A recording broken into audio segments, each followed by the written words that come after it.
Et oui, messieurs. Et oui, messieurs. Ah oui, c'est pas n'importe qui. C'est pas n'importe qui. C'est le numéro 10 du FC Barcelone, messieurs. Et oui. Donc là, merci. On va le respecter. Hein. Là, ce qu'il a montré aujourd'hui, c'est quand même très fort en termes de caractère, de culot, d'insolence, d'assurance, de confiance en soi. Honnêtement, c'est très, très fort. De maturité. On peut me dire ce qu'on veut, hein, mais en fait, il sait ce qu'il fait. Moi, au début, je croyais que c'était juste de l'insolence de la jeunesse et tout. En fait, il sait très bien ce qu'il fait. Et là, il a montré en plus avec la célébration comment il a senti en plus le poids des épaules, de la pression, le Camp Nou qu'il applaudit avant son entrée. Il savait qu'il était attendu. Il savait très très bien qu'il était attendu, Ansu Fati. Et il répond présent. Ce qu'il a fait là en termes de caractère, c'est très très fort. Mais avant de commencer les frères, j'aimerais m'excuser parce que oui, j'étais absent. J'étais en vacances, voilà. J'étais en vacances pendant 2 semaines. J'ai pas fait de vidéo, donc j'étais absent. Je suis parti en vacances en septembre. C'est de ma faute, hein. Comme un teubé, comme un idiot. J'ai accepté ce que ma femme m'avait demandé. Viens, on part en vacances, chérie, on part en septembre et tout. Bref, je suis parti en vacances. C'est la dernière fois que je fais ça, les frères. D'ailleurs, si vous avez une femme, d'ailleurs, hein, ne l'écoutez jamais. Si vous avez un litige, un débat et tout, n'écoutez jamais votre femme. Je sais qu'il y a un dicton qui dit qu'il faut écouter la femme, elle a toujours raison et tout. N'écoutez jamais votre femme si vous n'êtes pas d'accord avec elle. Ça m'apprendra. Mais bon, c'est la dernière fois que je fais ça. Pardonnez-moi, j'espère que vous m'aimez toujours un petit peu hein, quand même.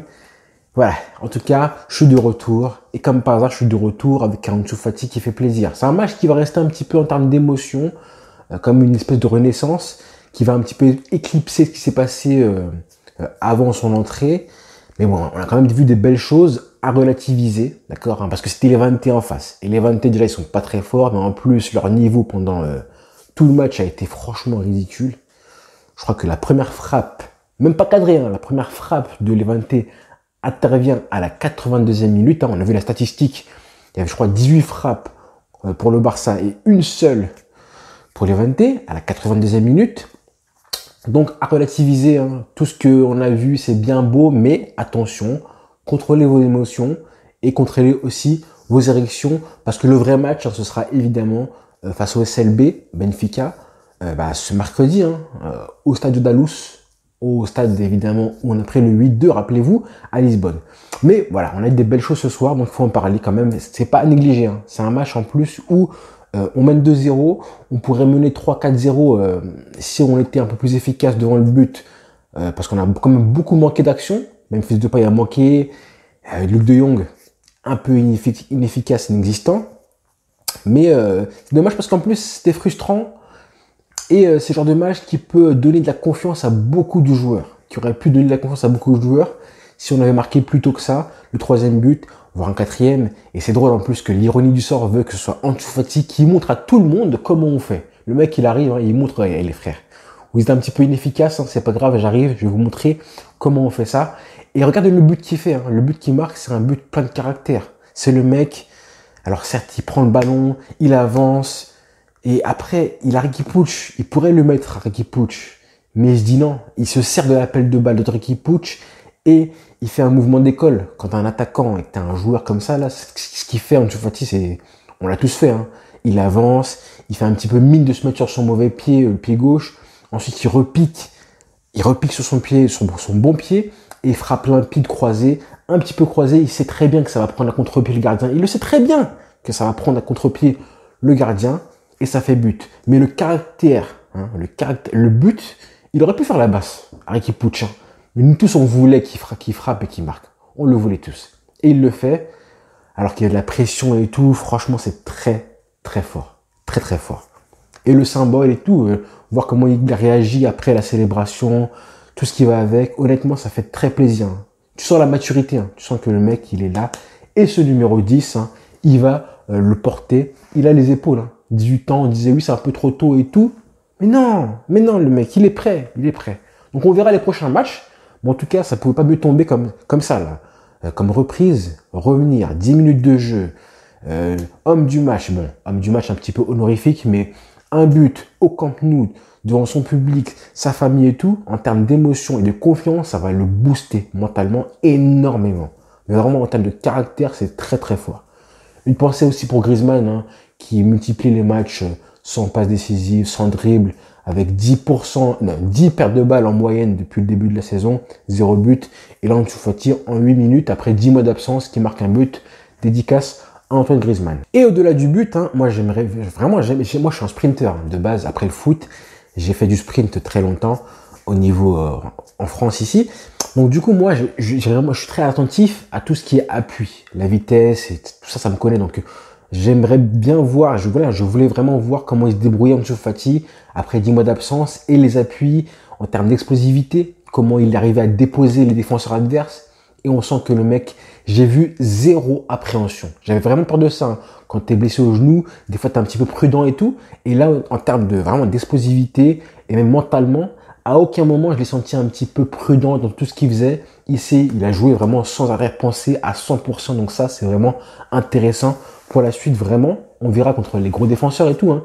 En termes d'accélération et tout, on a vu hein, la prise de balle sur son but, hein, la prise de balle qu'il a, la vitesse à laquelle il fait ce petit crochet pour se créer un petit espace pour frapper. Ça là, ça montre que vraiment, il est en confiance. Il est prêt, il est en confiance et physiquement, il est à 100%. Donc on verra les prochains matchs. Apparemment, le plan, c'est qu'il joue une demi-heure, de plus en plus pour être titulaire à la fin parce qu'on en a besoin. Hein. Luc de Jong, certes, il a marqué, un beau but en plus. Hein. D'ailleurs, sur le but, je sais pas ce que fait la défense de Levante, très grave.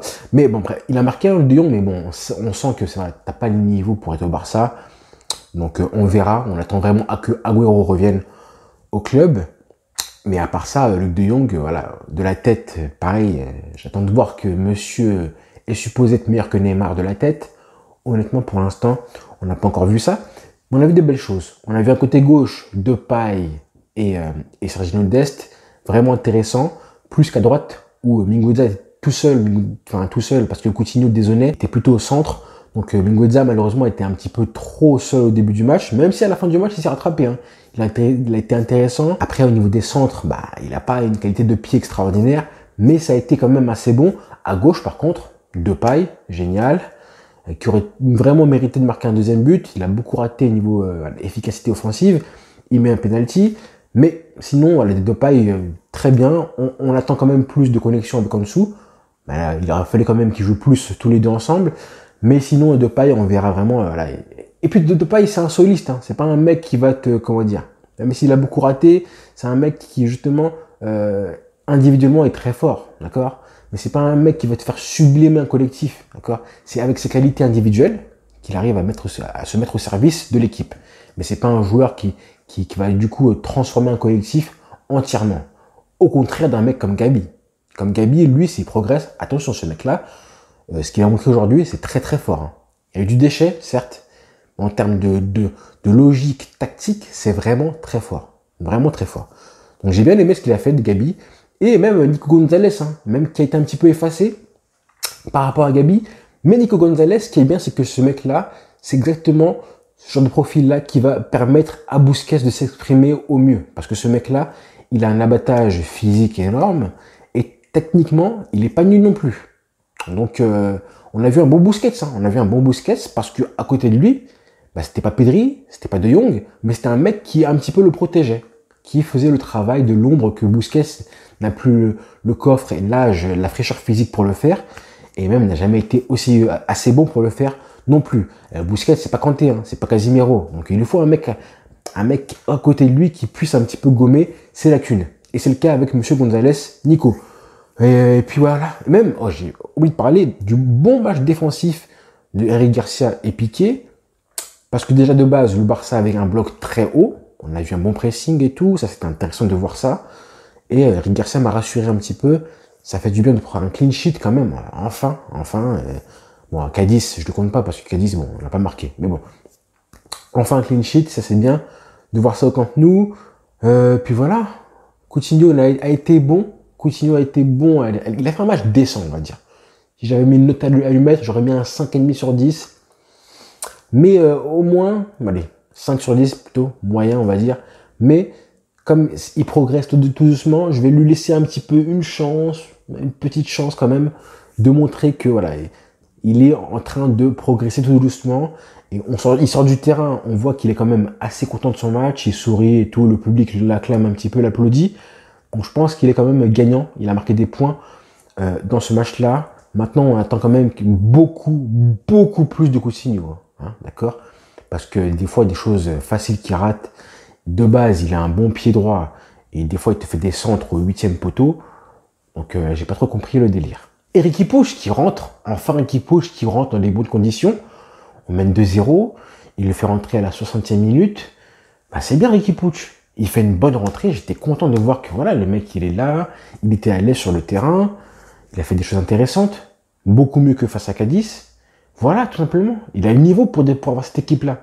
Hein, on veut avoir un Riqui Puig qui joue comme ça.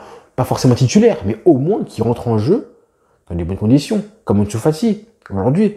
Et on voit qu'il s'amuse, qu'il apporte à l'équipe ce que, voilà, il rentre et on sent une différence. Il aurait pu marquer un but, franchement, qui aurait été magnifique. Il est là, il passe entre deux joueurs et tout. Après, le défenseur revient. Et s'il marque ce but-là, ça reste, c'est un super but. Mais en tout cas, il a fait un très, il est 1, 2, 3. Mais en tout cas, il a fait une bonne rentrée, Riqui Puig, qui, je pense, lui va lui amener de la confiance. Donc voilà, même si c'est les 20, honnêtement, je pense que les joueurs, honnêtement, s'en sortent aujourd'hui avec de la confiance, un gain de confiance. Surtout avec les temps qui courent, où vraiment tous les matchs, on était très inquiets, encore plus. On n'arrivait plus à marquer. Là, forcément, tu marques tôt dans le match. Ça t'aide, forcément. Ça t'aide, ça libère un petit peu les espaces. Les 20 a été mauvais. Mais en tout cas, les individualités vont faire leur travail. Quand tu vois Depay ce qu'il fait, ça débloque le match. Ça débloque le match et tu vois que son individualité, son mouvement individuel qui part de rien, en marquant, du coup, bah, il aide le collectif. C'est vraiment ça qui va être intéressant chez Depay. Hein, si vous croyez que Depay va être un mec à qui on va donner tous les ballons, 110 ballons par match et distribuer les caviars à droite à gauche, non, il y aura forcément du déchet chez Depay, d'accord? Du déchet et beaucoup de déchets. Mais il y aura des actions qui vont être forcément, qui vont apporter au collectif, clairement. Depay, c'est plus un joueur comme Neymar, qui est un soliste et qui va du coup un petit peu voilà, apporter sa touche technique et qui va créer des actions techniquement, individuellement, à partir de pas grand-chose. C'est pas un Messi, hein, c'est plutôt un Neymar, voilà. Pour faire un petit peu un parallèle, même s'il est beaucoup moins fort que les deux, évidemment. Donc voilà les frères, là je commence à penser que Koeman, c'est bien que ça soit suspendu. Hein. Koeman, vraiment, dans les gradins, je sais même pas où il était. Je l'ai pas vu, hein. Je sais pas si vous l'avez vu, vous, dans les gradins de Koeman. En tout cas, voilà, sans lui, tout va très bien. Donc pourquoi on le garde? Pourquoi on le garde? Mais bon, je rigole. Donc voilà les frères. En tout cas, je suis de retour, ça fait plaisir, ça fait du bien. Et rendez-vous, bah là, ça va être le test, hein, mercredi. Face à Benfica, ça va être un gros match. Voilà. Donc voilà les frères, abonnez-vous tous, hein, et puis rendez-vous très vite. Hein. Je suis de retour, et Ansu Fati aussi. Quel plaisir de le voir, c'est... Comment tu peux détester un mec comme ça? C'est impossible. Je pense que tout le monde l'aime, et puis en plus, il dégage une personnalité tellement attachante que c'est vraiment un régal de le mettre. Prochain match, je le mets. C'est le premier numéro 10 que j'achète de ma vie, sans Ronaldinho, ou Messi, ou Zidane. Le premier, tout premier. Donc voilà les frères. Bonne soirée à tous. Ciao.